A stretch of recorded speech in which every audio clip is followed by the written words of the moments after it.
ഓം ശ്രീനാരായണ പരമഗുരവേ നമഃ. ഓം ശ്രീ ശാരദാംബികായേ നമഃ. ഭഗവാൻ ശ്രീനാരായണ ഗുരുദേവ സ്വാമിതൃപാദങ്ങളുടെ പാദപത്മങ്ങളിലും ശാരദാംബയുടെ പാദങ്ങളിലും അനന്തകോടി പ്രണാമം. ആചാര്യശ്രേഷ്ഠന്മാർക്കും ആത്മസഹോദരർക്കും എല്ലാ കൊച്ചുമക്കൾക്കും നമസ്കാരം.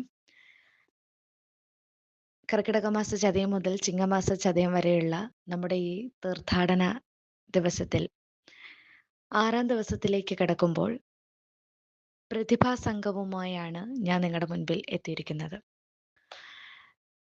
5ാം ദിവസം നാണുവിന്റെ വിവാഹവുമായി ബന്ധപ്പെട്ടിട്ടുള്ള ചില കാര്യങ്ങളാണ് ഞാൻ നിങ്ങളുമായി പങ്കുവെച്ചത്.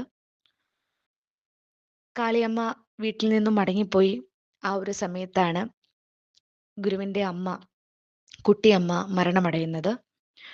അപ്പോൾ അമ്മയുടെ മരണശേഷം പിന്നെ നാണുവിന് വീടുമായുള്ള ബന്ധം വളരെയധികം ശിഥിലമായി തുടങ്ങി. മാടനാശാൻ മറ്റൊരു വിവാഹം കഴിച്ചു.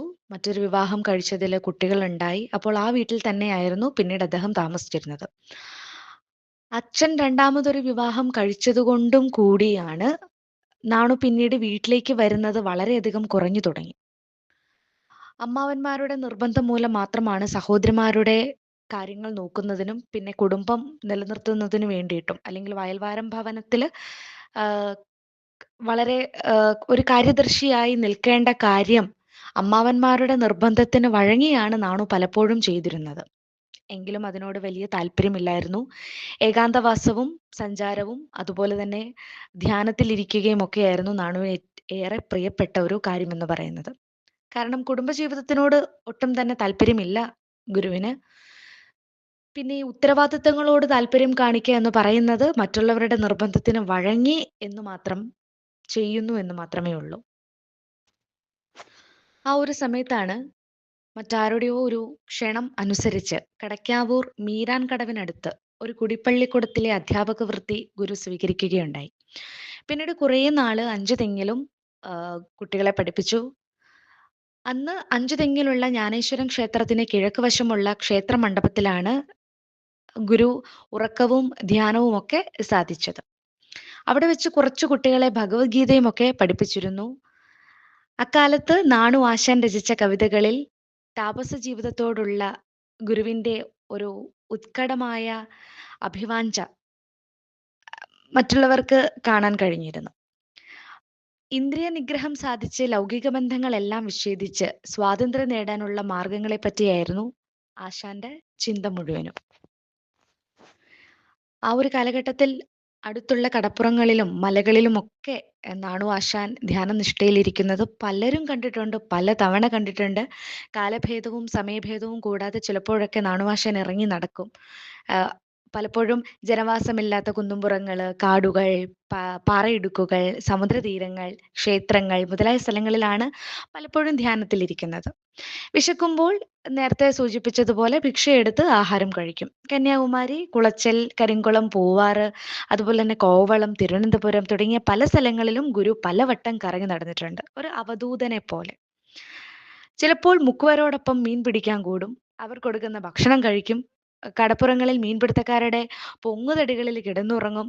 വെളുപ്പിന് മീൻ പിടിക്കാൻ വരുന്നതിന് മുൻപേ എണീറ്റ് നടക്കും.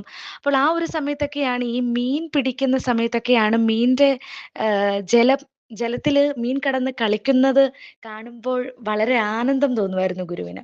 അപ്പോൾ ആ സമയത്താണ് ഗുരു മനസ്സിൽ വിചാരിക്കുന്നത്, ഇവറ്റകളെയൊക്കെ പിടിച്ച് കരയിലേക്ക് കൊണ്ടുവന്ന് അത് ഭക്ഷിക്കുന്നവരോടാണ് ഗുരു പറഞ്ഞത് മത്സ്യത്തിനെ ഒരിക്കലും ദ്രോഹിക്കരുതെന്ന്. നമുക്കറിയാം, ശവക്കറികൾ കഴിക്കരുതെന്ന് ഗുരു പറഞ്ഞിട്ടുണ്ട്. അതെന്തിനാണെന്ന് വെച്ചാല്, ഗുരു ഈ മീനെയൊക്കെ പിടിക്കുന്ന സമയത്ത് ഈ മീൻ കിടന്ന് വെള്ളത്തിൽ കിടന്ന് കളിക്കുന്നത് കാണാൻ നല്ല ഭംഗിയുണ്ട്. പിന്നെ എന്തിനാണ് അവരെ ഉപദ്രവിക്കുന്നത് എന്നുള്ളൊരു ചിന്ത ആ ഒരു സമയത്ത് ഗുരുവിനോടൊപ്പം കൂടിച്ചേർന്നു. അങ്ങനെയാണ് പിന്നീട് ആ ഒരു കാലഘട്ടം മുതലാണ് ഓരോ തരത്തിലും അനുകമ്പയുടെ ആ ഒരു വലിയ ഒരു പന്ഥാവിലേക്ക് ഗുരു കടന്നു വരുന്നത്.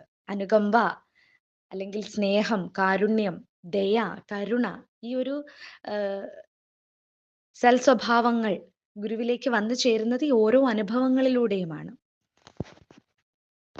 ആത്മാവിനും മറ്റുള്ളവർക്കും നന്മയും സ്വാതന്ത്ര്യവും കൈവരുത്തുവാനുള്ള മാർഗങ്ങൾ തേടി ഗുരുവിന്റെ മനസ്സ് ഉഴലുകയായിരുന്നു. ആ ഇടയ്ക്ക് സ്വാമി എന്ന് ആളുകൾ ഗുരുവിനെ വിളിക്കുവാൻ തുടങ്ങി. ഇപ്പോൾ നമ്മൾ നാണു ഭക്തൻ കണ്ടു, നാണു ചട്ടമ്പി കണ്ടു, നാണു ആശാൻ കണ്ടു. ഇപ്പോൾ ഇതാ സ്വാമി എന്ന പേരിലേക്ക് ഗുരു എത്തിപ്പെട്ടിരിക്കുകയാണ്. ആളുകൾ അങ്ങനെ വിളിക്കാൻ തുടങ്ങി. സ്വാമിയുടെ നിത്യസഞ്ചാരത്തിനിടയ്ക്ക് ഒരു ദിവസം വാരണപ്പള്ളിയിൽ സഹപാഠിയായിരുന്ന പെരുന്നെല്ലി കൃഷ്ണൻ വൈദ്യരെ യാദൃശികമായിട്ട് കണ്ടു. അങ്ങനെ തിരുവനന്തപുരത്ത് തെക്ക് മുട്ടത്തറയാണ് പെരുന്നെല്ലിയുടെ വീട്. അവിടെ കുറച്ച് ദിവസം സ്വാമി തങ്ങുകയുണ്ടായി.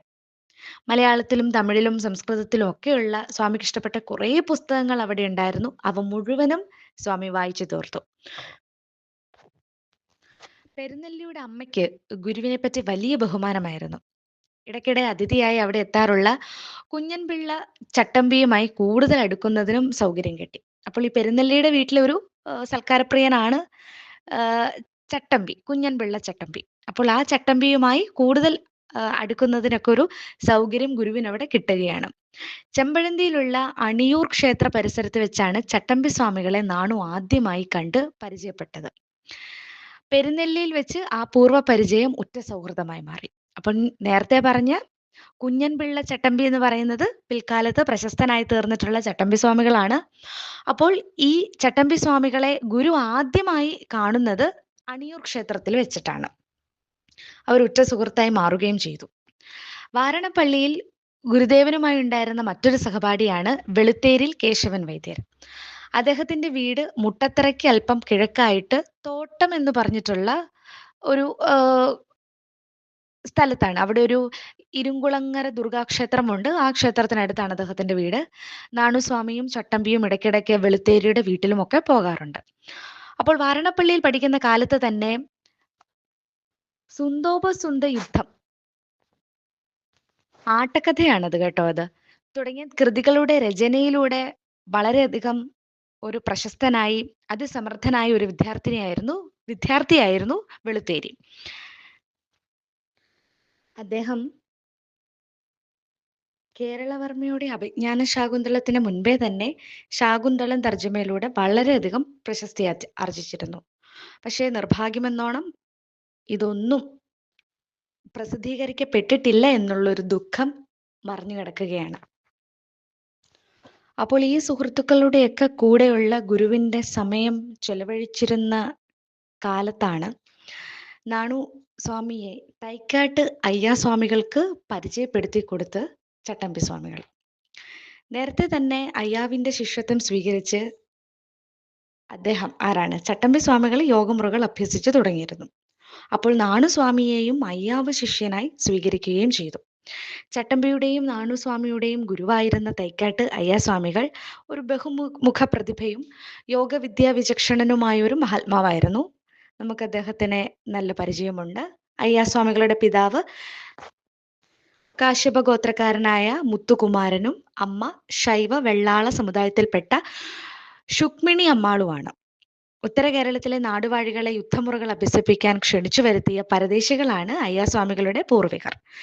അതുപോലെ തന്നെ ടിപ്പു സുൽത്താന്റെ മുൻപിൽ തോൽവി സമ്മതിക്കാൻ മടിച്ച് അയ്യാസ്വാമികളുടെ പിതാമഹൻ ഹൃഷികേശൻ കുടുംബസഹിതം കേരളം വിട്ടുപോയി എന്നൊരു കഥയുമുണ്ട്. അയ്യാസ്വാമികൾക്ക് മാതാപിതാക്കൾ നൽകിയിരുന്ന പേര് സുബ്ബരായൻ അഥവാ സുബ്ബരായ പണിക്കർ എന്നായിരുന്നു. ഒരു ശ്രേഷ്ഠ വിഭാഗത്തിലെ അംഗമെന്നാണ് ഈ പണിക്കർ സ്ഥാനം സൂചിപ്പിക്കുന്നത്. നമുക്കറിയാവുന്നതാണ്. ബർമ, സിംഗപ്പൂർ, അതുപോലെ തന്നെ പെനാങ്, ആഫ്രിക്ക മുതലായ രാജ്യങ്ങളിൽ വളരെ ദീർഘകാലം സഞ്ചരിക്കുവാൻ കഴിഞ്ഞ സുബ്ബരായന് അഥവാ നമ്മുടെ അയ്യാസ്വാമികൾക്ക് തമിഴിലും ഇംഗ്ലീഷിലും നല്ല വൈദുഷ്യം സമ്പാദിക്കാൻ കഴിഞ്ഞിരുന്നു. സച്ചിദാനന്ദ സ്വാമിയിൽ നിന്ന് യോഗാഭ്യാസ മുറകളിലും പ്രാവീണ്യം നേടി. മദ്രാസിന് 30 മൈൽ ഏകദേശം വടക്കുള്ള പൊന്നൂരി എന്നൊരു സ്ഥലത്ത് നിന്ന് കമലമ്മാൾ എന്നൊരു സ്ത്രീയെ സുബ്ബരായൻ വിവാഹം ചെയ്തു. കമലമ്മാളിൽ അദ്ദേഹത്തിന് 2 ആണും 3 പെണ്ണും കുട്ടികളായി ഉണ്ടായി. കുറച്ചു നാളത്തെ യോഗ പരിശീലനം കഴിഞ്ഞപ്പോഴേക്കും നാണുസ്വാമിയിൽ ഒരു അസാധാരണമായ ശക്തിവിശേഷം വരുവാൻ തുടങ്ങിയിട്ടുണ്ടെന്ന് അയ്യാവിന് മനസ്സിലായി. അതിനെ ഊതിപ്പെരുപ്പിക്കുവാനുള്ള മാർഗം നാണുവിനെ അദ്ദേഹം ഉപദേശിക്കുകയും ചെയ്തു. ചുറ്റുപാടുകളുടെ സ്വൈര്യം കെടുത്തലുകൾ ഉണ്ടാകാതിരിക്കാൻ മരുത്വാമലയിൽ പോയി ധ്യാനത്തിലൂടെ ഈശ്വരൻ എന്ന തത്വം അറിയാൻ ശ്രമിക്കണമെന്ന് അയ്യാവു ഗുരുവിനെ ഉപദേശിച്ചു. നാണു മനസ്സിലാക്കി വെച്ചിട്ടുള്ളതിനേക്കാൾ കൂടുതലായി ഇനി എന്തെങ്കിലും നാണുവിന് ഉപദേശിക്കാൻ തന്റെ കൈവശമില്ലെന്നും അദ്ദേഹം സമ്മതിക്കുകയും ചെയ്തിരുന്നു. ഗുരുവിന് തപസ്സനുഷ്ഠിക്കുവാൻ ആവശ്യമായ ആസനകളും ക്രിയകളും ഒക്കെ അയ്യ പരിശീലിപ്പിച്ചിട്ടുണ്ട്. തപസ്സിന് ഇനി വൈകേണ്ടതില്ലെന്ന് നാണുസ്വാമി നിശ്ചയിക്കുകയും ചെയ്തു. ഗുരുവിന്റെ അനുഗ്രഹം, അതായത് അയ്യാസ്വാമിയുടെ അനുഗ്രഹവും അനുവാദവും തേടി തപസ്സിനുള്ള പ്രയാണം ഗുരു ആരംഭിക്കുകയാണ്. 1909 ജൂലൈ മാസത്തിൽ അയ്യാസ്വാമികൾ സമാധി പ്രാപിച്ചപ്പോൾ അന്നേക്ക് പ്രശസ്തനായി കഴിഞ്ഞിരുന്ന നാരായണ ഗുരു അയ്യാവിന്റെ മൃതദേഹം സന്ദർശിക്കുന്നതിനോ സമാധിയിരുത്തൽ ചടങ്ങിൽ പങ്കെടുക്കുവാനോ വന്നു ചേർന്നതായി ആരും തന്നെ പറഞ്ഞു കേട്ടതുമില്ല. അങ്ങനെ ഒരു ജനതയെ മുഴുവനും ശവമയമായി കിടക്കുന്ന നമ്മുടെ സമൂഹത്തിനെ ശിവമയമായി കിടക്കുന്ന സമൂഹത്തിലേക്ക് കൊണ്ടുവരുന്നതിന് വേണ്ടിയിട്ടുള്ള ഒരു തുടക്കം കുറിക്കലിലേക്ക് ഗുരു കടന്നിരിക്കുകയാണ്. ആ മഹാതപസ്സിലേക്ക് ഗുരു കടക്കുകയാണ്. ഈ മഹാതപസ്സിനെ കുറിച്ച് നമുക്ക് അടുത്ത ദിവസം കാണാം. എല്ലാവർക്കും ഗുരുവിന്റെ അനുഗ്രഹം ഉണ്ടാകട്ടെ എന്ന് പ്രാർത്ഥിക്കുന്നു, ആശംസിക്കുന്നു. നന്ദി, നമസ്തേ.